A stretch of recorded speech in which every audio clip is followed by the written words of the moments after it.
Hey everyone, my name's Matthew and welcome to Brick Breakdown. Today we're going to be building and reviewing the new LEGO Ferrari F2004 and Michael Schumacher F1 car. But before we begin, if you're new to the channel or if you haven't yet, make sure to hit subscribe. This is set number 11375. It contains 735 pieces and is rated for ages 18 plus. It retails for $120 Canadian, $90 US, or 90 euros. The F2004 is one of the most iconic F1 cars of all time. It was driven by Michael Schumacher in the 2004 F1 season. This is the car that won him his 7th and final F1 title. On the front of the box, where this is an 18 plus set, we just get the car on a plain background, but it still looks great. On the back of the box, we get various photos of the LEGO car, both on the stand, showcasing the wheels, the play features, the removable engine cover, and more. So let's open up this box and start building. In the box, we get the instruction manual, a sticker sheet, a bag of tires, and 7 numbered bags. Opening up the instruction manual, we first get the LEGO Builder advertisement, and then we get tons of graphics, photos, and information on the F2004, which really adds to this set.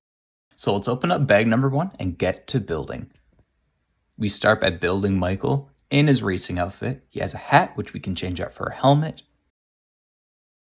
And we can also give him a trophy. We then build the podium on which he stands, and then we're instructed to use our first stickered element of the set. And beware, this set has a lot of stickers, 27 to be exact. We then apply the sticker, which is this quote from Michael, and then we attach it to the podium. Then we can attach Michael to it and have it as this great display piece. We then start building the floor of the car, and this brown piece represents the skid plates on the bottom of F1 cars. We then finish this bag by building out the floor with lots of colorful elements. So now let's open up bag number 2. This bag starts with building the rear suspension, which we then attach to the rear of the car. After that, we add in some engine elements, and then we add in basically what's like the VIN of an F1 car on the inside compartment. After that, we build out these radiators, which attach at this nice angle. And lastly, we add onto the engine area by adding the exhaust, some gold piping, and some other elements. Now we're on to bag number 3. As you can see, I did a pretty terrible job of opening this bag. We apply a Ferrari logo to the side of the car, and then we build the front suspension and steering. After that, we attach it, and as you can see, all works perfectly. We then build the front wing of the car, which uses a lot of cool building techniques and stickered elements. We then build the front steering wheel and apply the Ferrari logo, which is a printed element. Next up, we build some panels which go around the engine compartment. We build the headrest and the seatbelt harness, which we then attach just ahead of the engine. After that, we build some covers for the side pods, and now the car's really starting to take shape from the outside. To finish off this bag, we build this body panel that goes from the front windshield to the front wing. Now, let's open up bag number 5. We start by building this aerodynamic side piece element with this cool universal joint. We build out the rain light and the rear of the car, and then attach the side of the rear wing. We follow it up by building the rear wing itself, and then attaching it to the support which we just built, and then we put a support on the other side to complete the rear wing. Next up is bag number 6, which is actually the last bag that we use to build the car. We build part of the rear engine cover, and then we build the air intake, and then attach it to the rear engine cover. After this, it was a little bit of a tight fit for me, but the engine cover snaps down right into place. After that, we open up the brand new Bridgestone groove tires, and you'll notice that the wheels seem to be completely attached to the rims straight from the factory. We attach the wheels to the car, and they spin perfectly. And as you can see, here's the steering mechanism working with the wheels on the car. To finish off this bag, we use these color-coded wheel nuts to attach to the car. We now open up bag number 7, but as I said, bag number 7 is just for the stand, so the car is technically done. We apply the sticker with the car details and then attach it to the stand. And as you can see in the skid plate, there's 2 holes just the right size for a Technic pin.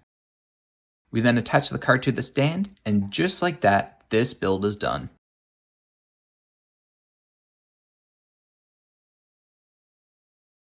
Alright, so we've officially finished this build. So let's dive in and I'll give you my review of this set. Firstly, this is a great build and I had a lot of fun putting it together. They've done a great job at capturing the details that this car has in real life, and they've truly made it into a great display piece. Now it's worth noting that this isn't really a playset. This is a display piece. You're not going to get as many functions as you do on a Technic F1 car, for example. So keep that in mind if you're looking for something that's a little bit more technical or play feature oriented. As a quick note, this set is also a little bit more expensive than some of the other LEGO Icons F1 cars that we've gotten, such as the McLaren and the Williams. In Canadian dollars, this set retails for $120 compared to $100 for both of the previous sets. So let's talk about the things that I like about this set. Most of the things that I love are with the details.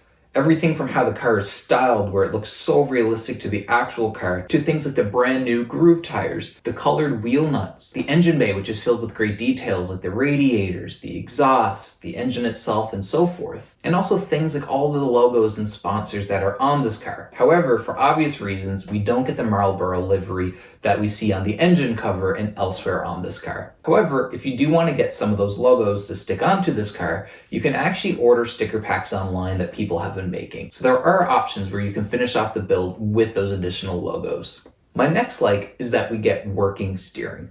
Once again, this is really the only play feature we get with this set, but it's still nice to get something like working steering. Now it's worth being said that there is a fair bit of play in the steering.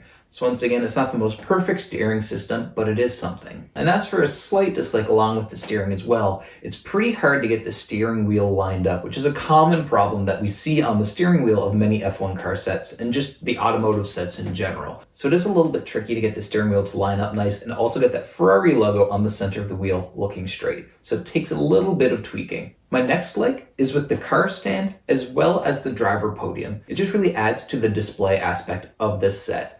We also get a lot of details about the car and also a quote from Michael himself on the podium. So once again, it's something that's really nice to see, especially as an F1 fan. And my last like is actually with the instruction manual. Throughout the manual, we get photos of the car in real life and all sorts of details about the car. And as we're building along in this set, there's lots of little notes talking about some of the build features and the characteristics of this car and how they've mimicked it using Lego and so forth. So it makes it really fun if you're interested in the history of this car and learning about the build and how it's been replicated. Now, let's talk about some of my dislikes with this set. Firstly, I don't mind it all that much, but there's a lot of stickers on this set, and I believe it's 27 to be exact, and there's no printed pieces, which I found really surprising. Now, even if we do get a lot of stickers, we usually get a few printed elements in there with it. So if you're not a fan of stickers, this is probably not the set for you. If you're not a fan of stickers and you don't want to put them on, this car is going to look pretty empty if you don't do it. So that might be a deal breaker for some. And for my last dislike, it's actually with the unboxing of this set. The instruction manual and the sticker sheet come loose in the box. For myself personally, the instruction manual and the sticker sheet turned out okay, but I've noticed many people online, and even sets that I've opened in the past that come like this, that the manual's dented or the sticker sheet's bent, so it would have been nice for LEGO to package these elements in an envelope like they do in other sets. So what's my final review on this set? Well, I think it's well worth the price. Sure, it might be a little bit more expensive, it might have a lot of stickers, but it's still a great build. It's an amazing display piece, and I had so much fun putting this together. So I really can't recommend this set enough. So with all of that being said, I hope you enjoyed this review. If you did, make sure to give this video a like and comment your thoughts down below. Do you have this set yourself, or are you planning to get it? What do you think? I'd love to know all about it. And most importantly, I'd really appreciate it if you subscribed. Thank you for watching Brick Breakdown. I'll see you next time.